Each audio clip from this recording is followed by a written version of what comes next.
We are back with registered dietitian Christine Corey talking about managing blood sugar and the do's and don'ts with that. All right, let's talk about some maybe sneaky sources of added sugars that are maybe in everyday food that we're not aware of.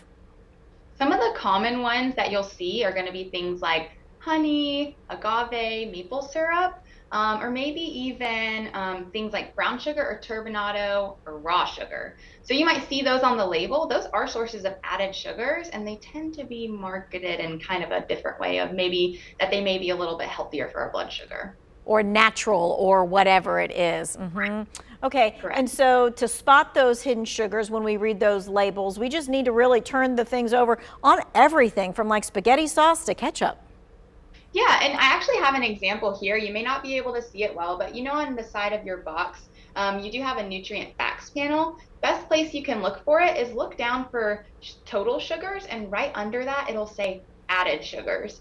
And a good rule of thumb is looking for that added sugars to be in the single digits. Okay, added sugars to be in the single digits. It can have some added sugars, but we want to limit it to the single digits. When it starts getting to 22 grams of added sugar, we got to be careful with that. Okay, what about when you're dining out? Like some ideas on how to manage the sugar then? Yeah, and so when we dine out, we just want to continue to think about that kind of that diabetes portion plate, right? A lot of the time, whenever we're out to eat, we can still make our meal a really balancing and nutritious meal while still satisfying our craving for whatever we went out for. For example, if we're going out for pizza, maybe instead of just getting pizza, we get pizza and a salad to fill up half of our plate with. And then we satisfy our pizza craving, but we still get that fiber and those vitamins and minerals from the vegetables. Gotcha. Okay. Let's talk about hydration. I didn't know this before, that it's a big deal for those to stay hydrated. Why is that? Right. So when we're dehydrated, it can actually raise our blood sugar a little bit. You know, everybody in general needs to make sure that we're hydrated, right? But it can be especially important for people who are managing their blood sugar. And so we definitely want to make sure that we're drinking enough water throughout the day. And, you know, if we're having a hard time with that, maybe we flavor it with some lemon or lime, or some people will do cucumber and mint. Okay, so that I would guess that's kind of like the hydrating option that doesn't necessarily add sugar. Cucumber, mint, lemon, that kind of thing.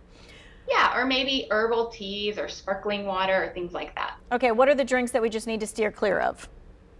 Well, if we're looking for, you know, hydrating options, you might see like Gatorade or Powerade. Those ones are going to have a lot of added sugar, so we might want to try and avoid those when we're trying to just get hydrated.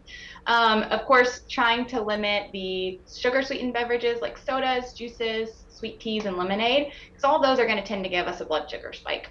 Okay, gotcha. All right, so when does it get to the point when you need to seek help from a medical professional about your blood sugar, or what are the signs or symptoms that we need to be looking out for that we need to go to the doctor?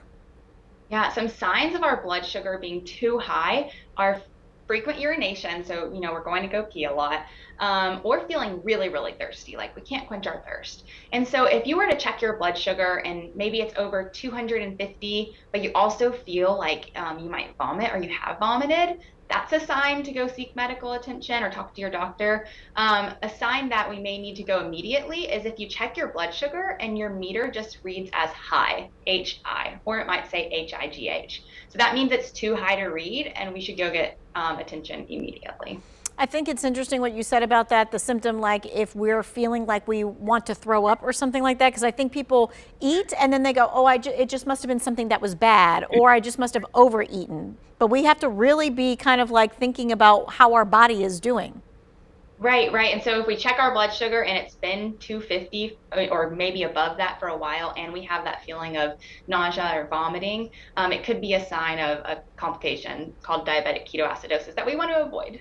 Right, okay. And just before we leave, because we've got like less than a minute, I want to see that plate one more time. I love the fact that we don't have to give up the baked potato. We just need to do what?